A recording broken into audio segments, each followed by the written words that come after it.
Madame la Présidente, Monsieur le Secrétaire perpétuel, mes chers collègues, Mesdames, Messieurs, le thème de ce symposium peut être le premier d'une série et précis. Il s'agit de réfléchir ensemble à comment désormais préparer les étudiants en médecine à la pratique médicale dans un contexte où l'intelligence artificielle, l'apprentissage profond, le deep learning et les données massives, les big data, feront partie du quotidien. En clair, 1. Que faut-il désormais enseigner qui ne l'est pas actuellement? Et 2. Corollaire, que ne faut-il plus enseigner? Car enseigner, c'est aussi choisir. Sur des pensées nouveaux, faisons des vers antiques. Tout le monde connaît ce vers célèbre d'un poème d'André Chénier, révolutionnaire du XVIIIe siècle, mort guillotiné. Ce pourrait être ma conclusion, et donc je pourrais clore ici cette introduction, car ma conviction est qu'il n'y a pas de révolution et que les progrès contemporains du savoir et des techniques permettront une fois de plus une amélioration substantielle de la prise en charge des patients. À nous cliniciens d'adapter notre pratique, à nous enseignants d'y préparer ceux que nous avons la responsabilité de former. J'ai dit progrès et non progrès majeur, car je me méfie des superlatifs. Le bon sens et la sagesse imposent de laisser ce jugement aux futurs historiens de la médecine. Ce colloque n'a pas l'ambition d'envisager en détail, mais nécessairement ce sera évoqué, est ce que sera demain la médecine numérisée. À vrai dire, en dehors de l'exception notable de l'astronomie, qui est capable de prédire avec une impressionnante précision les mouvements des astres et des planètes, prédire le futur est un exercice périlleux, auquel il ne faut se livrer que d'une voix tremblante, tant est grand le risque de se tromper. Les bons médecins le savent. Ce colloque n'est pas davantage consacré à l'utilisation du numérique dans l'enseignement, peut-être une autre fois. Aujourd'hui, il s'agit d'amorcer une réflexion sur la préparation, sur la formation des futurs médecins à l'utilisation intelligente, c'est-à-dire lucide et critique, de l'intelligence artificielle et des données massives. Comment donc envisager ce devoir de mettre à jour la forme et le fond du message que nous transmettons? Il me paraît que le plus sage est de partir de ce que nous faisons actuellement. C'est la tâche que je m'assigne. Ensuite, de réfléchir à la façon de l'adapter, ce dont traiteront mes collègues. Suivra une conversation-discussion à laquelle vous êtes invités à participer, à vrai dire, qui n'aura d'intérêt que si vous y participez. Nous enseignons en fait un nombre limité de schémas de pensée. Je n'en ferai évidemment pas l'inventaire et je n'en ai retenu qu'un seul pour illustrer mon propos. Schéma à partir duquel j'évoquerai les adaptations qu'imposera la médecine numérique. Les autres orateurs entreront davantage dans le concret. Voilà le schéma de pensée, un des schémas de pensée que nous enseignons, à partir duquel je vais élaborer un petit peu. Donc la démarche médicale, ça commence d'abord à recueillir les symptômes, ce dont le malade se plaint, et les signes, ce que l'on constate en examinant le malade. Puis à les interpréter et à les contextualiser, et les contextualiser, c'est important. À défaut de quoi, on arrive à des diagnostics différentiels litaniques, de grande longueur et sans intérêt. Je me souviens de les avoir appris par cœur dans mon cours de médecine interne, mais on ne raisonne pas une affection chez un fumeur hypertendu âgé comme on la raisonne chez un jeune, c'est la contextualisation. Il faut tenir compte de l'histoire familiale, des antécédents personnels. Donc contextualiser est important. À cette étape-là, on essaye de répondre à à trois questions. Y a-t-il une lésion? Première. 2. S'il y a une lésion, où est-elle? Et 3. Quelle en est la nature s'il y a une lésion? Voilà les trois questions auxquelles on essaye de répondre. Et ces hypothèses, on doit les hiérarchiser, du plus probable au moins probable. De façon à ce qu'à l'étape suivante, on demande à des examens complémentaires, des biomarqueurs, de tester les hypothèses et de les confronter à des éléments objectifs. C'est aussi à cette étape qu'on fait de la clinimétrie, parce que beaucoup assimilent la clinimétrie à la sémiologie, ce qui est une erreur grave à mon sens. C'est simplifier la sémiologie, mais la clinimétrie est importante parce que si vous revoyez un malade dans un an, il faut que vous sachiez s'il s'est amélioré ou pas. Et ce qu'il va vous dire n'est pas suffisant. Donc il faut avoir aussi des éléments clinimétriques. C'est le succès de nombreuses échelles qui sont développées dans tous les domaines à l'heure actuelle, probablement beaucoup trop. Et puis alors il faut traiter, il y a toutes sortes de façons de traiter, et puis il faut émettre un pronostic, parce que le patient il vient aussi pour savoir s'il va guérir ou s'il va mourir quelque part, et en schématisant. Quand j'étais en 6e primaire, l'instituteur nous a fait écrire dans le journal de classe à la première page, je ne l'ai jamais oublié, je l'ai dit à mes propres étudiants, l'ordre et la méthode font la moitié du travail. Je pense que c'est très important dans tous les éléments. La version contemporaine, c'est garbage in, garbage out. En fait. Voilà. Bien, donc, revenir des symptométiques, c'est la sémiologie analytique. Interpréter, contextualiser, c'est en quelque sorte la sémiologie syndromique. Objectiver et quantifier, c'est faire appel aux examens complémentaires, aux biomarqueurs, on peut discuter de leur définition, à la clinimétrie. Et puis pour traiter et mettre un pronostic, ben là on a l'evidence-based medicine, la médecine factuelle, versus l'empirisme, sur lequel je reviendrai. Il y a la médecine personnalisée, la médecine de précision, qui sont les développements les plus récents, et c'est là aussi qu'on utilise la statistique tant descriptive que bayésienne. Bien. Autour de cela, il faut qu'on forme les étudiants à 3 choses. La première, c'est d'être capable de s'étonner, parce que guette le piège de la banalisation. D'accord ? C'est le piège de la médecine, des gens qui vont, c'est de trouver tout banal et de passer à côté des perles. Deuxièmement, il faut que les étudiants comprennent. C'est le piège de l'ignorance. C'est pour cela que les baccalauréats précèdent les masters. C'est pour cela qu'on enseigne la science et les sciences précliniques avant les sciences cliniques. C'est parce qu'il faut comprendre. Sans connaissance préalable de l'anatomie, le structurel et de la physiologie, le fonctionnel, donc y compris la physiologie moléculaire qui est la biochimie, tout le monde est là-dedans, l'exercice de la médecine est tout simplement impossible. C'était une des phrases que j'ai répétées à de multiples reprises dans une de mes vies précédentes. Et comprendre, ça va depuis comprendre les gènes, les conséquences des gènes qui sont les protéines et les enzymes anormales, les molécules, les cellules, les tissus, les interactions, les circuits, les fonctions, l'homéostasie et les comportements. C'est à tous ces niveaux-là qu'il faut comprendre, à tous ces niveaux d'interaction. Et donc, il faut être conscient de la continuité entre les niveaux, il faut être conscient de la nécessité du réductionnisme, il faut être conscient que l'organisme évolue et que devant une pathologie, il y a une réaction adaptative plastique qu'il faut intégrer dans la réflexion. Et puis aussi, il faut critiquer. La lacune de l'enseignement actuel de la médecine, c'est qu'on ne forme pas suffisamment les étudiants à la démarche critique, au sens noble du terme, qui a de multiples aspects, dont un, c'est le piège du narcissisme. Je vais y revenir. Ne pas être aveuglé par son savoir et son expérience. Ne pas se poser des questions.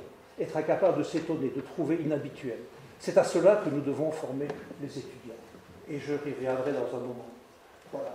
Et donc, par exemple, quand je parle de la nécessité du réductionnisme, c'est aussi le piège du réductionnisme. Il faut savoir interpréter avec prudence les analyses et les études précliniques.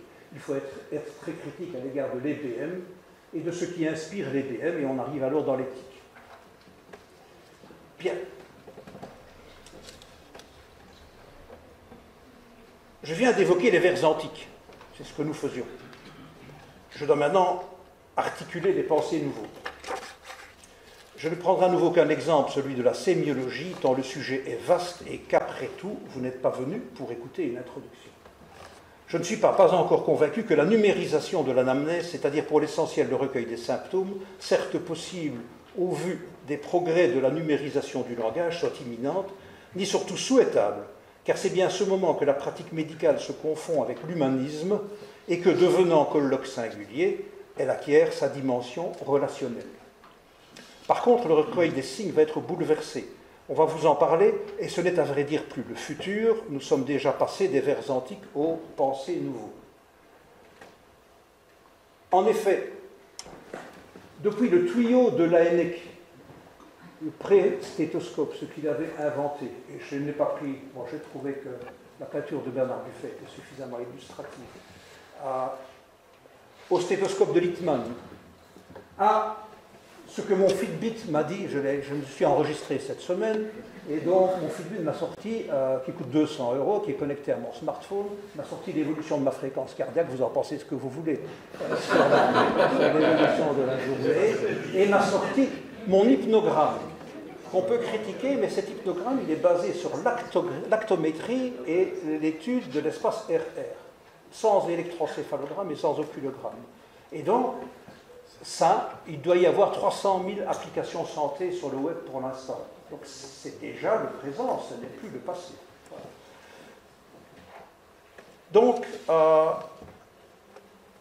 nous évoluerons vers une numérisation de pans entiers de la sémiologie qui sera plus objective, qui sera plus précise, qui portera sur des durées infiniment plus longues et alimentera l'étape suivante au cours de laquelle l'intelligence artificielle jouera un rôle bientôt incontournable parce qu'alimentée par des bases de données gigantesques et organisée par des algorithmes auto-évolutifs.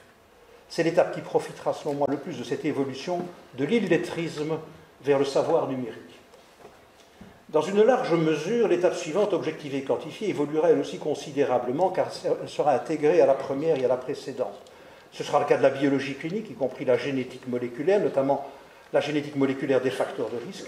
Faut-il ajouter les méthodes d'imagerie qui seront pour l'essentiel non irradiantes et plus accessibles car moins asservies à l'interprétation humaine qui restera incontournable.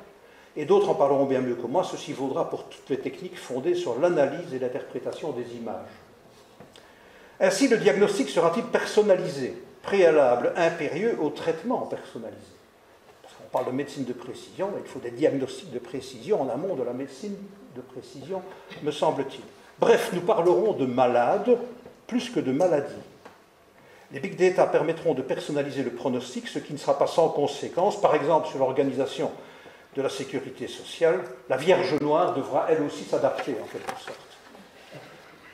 Mais probablement que le plus profond bouleversement, celui qui affectera toutes les disciplines médicales actuellement et singulièrement la médecine générale, et qui pourrait voir la scène des soins de santé se modifier, on ne manquera pas de parler de révolution, sera l'évolution de la médecine préventive par la personnalisation et la précision de celle-ci.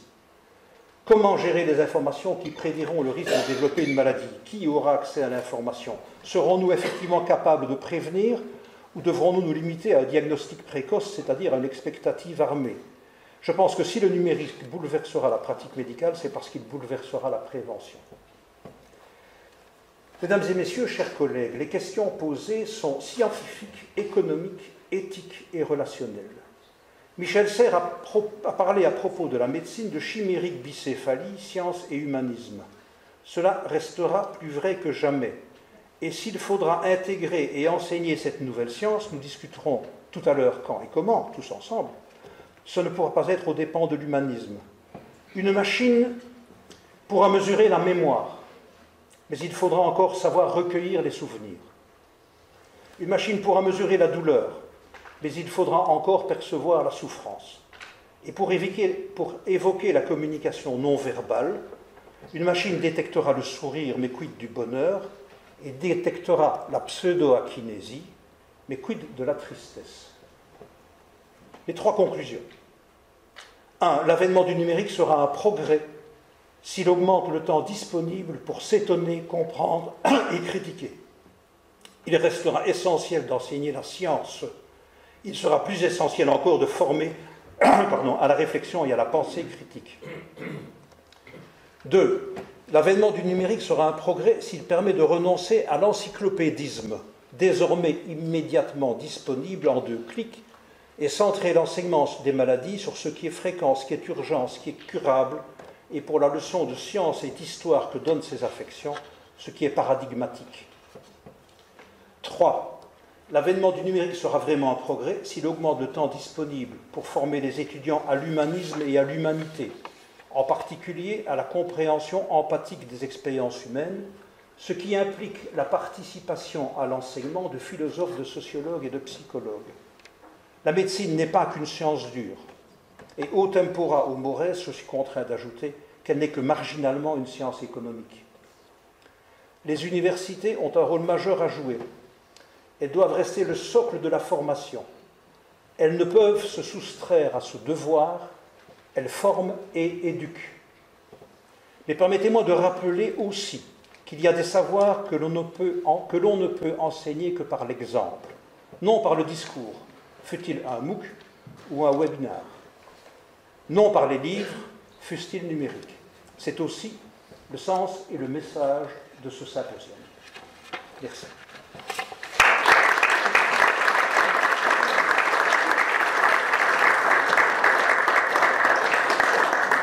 Merci beaucoup, Gustave. Je pense que c'était une magnifique introduction à un sujet qui est effectivement très vaste. Tu nous as d'ailleurs déjà donné quelques méthodes qui, je sais, te sont chères, sur lesquelles on reviendra et qu'on aura certainement l'occasion de discuter. Je pense qu'on a un peu de temps pour quelques questions. Je crois que tu as déjà évoqué quelques points qui, je pense, vont susciter des réactions. J'espère, en tout cas. Je vais peut-être démarrer. Tu as parlé de la sémiologie et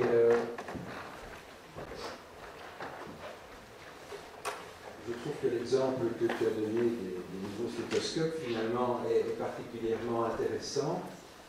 Le point, c'est que tu es toi-même médecin. Donc la question que tu n'as pas évoquée, sur laquelle je voudrais avoir ton commentaire, c'est que finalement, pour disons, enregistrer les différents symptômes, on va avoir besoin du patient lui-même.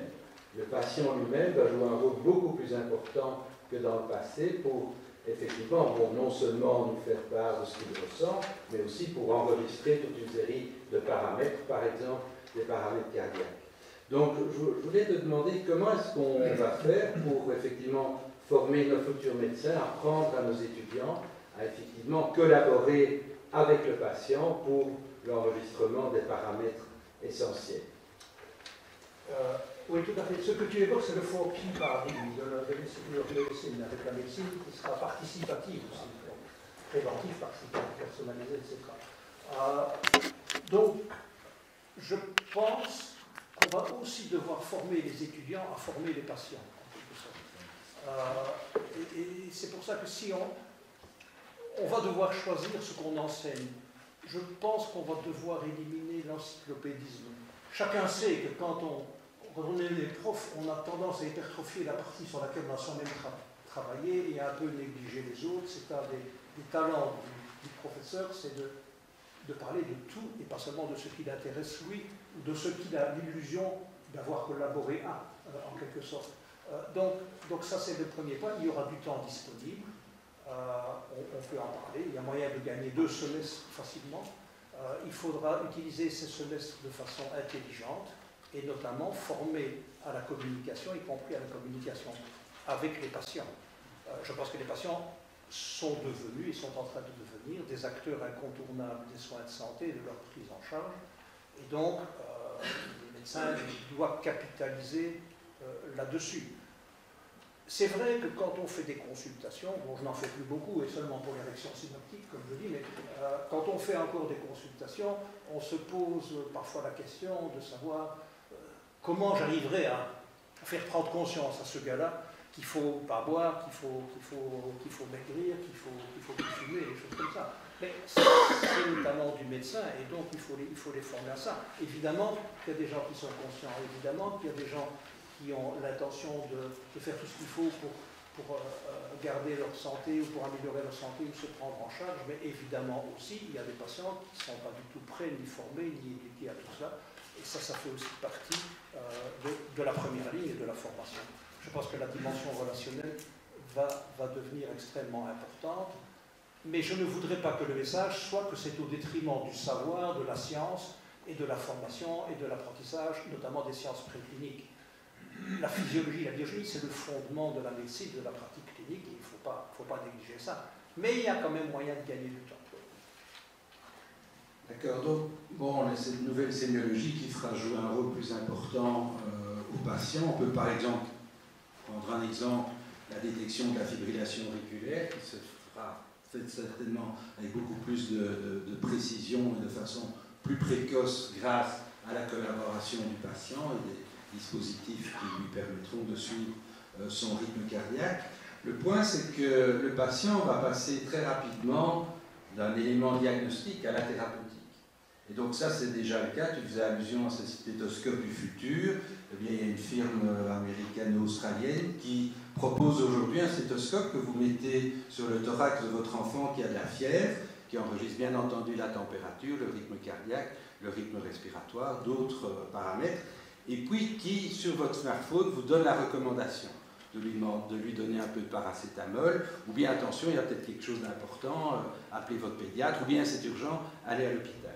Et donc, là aussi, je pense que la formation, bon, on dit du patient, mais finalement, c'est de nous tous, c'est des citoyens, va être essentielle. Et comme tu l'as dit, bon, tout ça, c'est déjà là aujourd'hui. Donc, est-ce qu'il n'y a pas urgence à ce qu'on incorpore dans notre cursus ce qu'on apprend à nos étudiants, effectivement, des notions essentielles pour faire en sorte que, bon, ces nouveaux outils prometteurs soient utilisés à bon escient? Oui. Il y a un biais dans ma réponse parce que je suis neurologue. Je pense que la neurologie, c'est le paradis de la sémiologie. À propos de ce stéthoscope qu'on met sur le thorax d'un enfant qui a de la fièvre, il ne faut pas oublier de chercher s'il a le rêveur de nuque ou pas. Je ne sais pas si le stéthoscope le fera, mais voilà, ça c'est le genre de choses. Donc la sémiologie va rester quelque chose d'important et ça reste un artisanat et ça reste un apprentissage par compagnonnage, la sémiologie. Donc il ne faut pas me faire dire ce que je n'ai pas dit. Toute la sémiologie ne sera pas remplacée par des machines. Et l'anamnèse va rester un moment important parce que c'est aussi un moment relationnel, c'est là qu'on nous en contact. En psychiatrie, je parlais de Constant là, en psychiatrie, le recueil des signes et des symptômes se confondent, puisque tout se fait par l'anamnèse en quelque sorte. Mais c'est un diagnostic extrêmement. La sémiologie psychiatrique est une sémiologie extraordinairement complexe. Combien de fois est-ce que je. Bonjour mon cher collègue et bienvenue. C'est pour monsieur Deschamps. Combien de fois est-ce que je me suis dit, est-ce que parce qu'il me raconte des blagues, est-ce qu'il délivre, ou est-ce que c'est vrai ce qu'il dit? Il faut savoir trouver qu'est-ce que c'est que le trait de personnalité narcissique et qu'est-ce que c'est que le narcissisme pathologique. Donc, ça va être extrêmement important. Alors, je pense que peut-être que la sémiologie psychiatrique, l'analyse du langage va aider, probablement, avec des big data. Mais quand on aura ça, il faudra encore avoir le bon sens, il faudra encore avoir la science, il faut encore dire est-ce que la machine me dit a du sens ou n'en a pas. Parce que c'est des erreurs actuelles. Je vois voir, il y a quelques mois, un patient qui avait des difficultés à la marche, qui avait un canal lombaire étroit. Très bien, on l'a opéré, ça ne servait à rien, simplement c'était une sclérose latérale amyotrophique. Donc je veux dire, il faut savoir avoir examiné les patients. Et donc voilà, je reste convaincu que la sémiologie est une étape incontournable, extrêmement importante, d'importance variable selon la discipline, j'en conviens, mais quand même extrêmement importante. Et manufacturée, si je peux dire.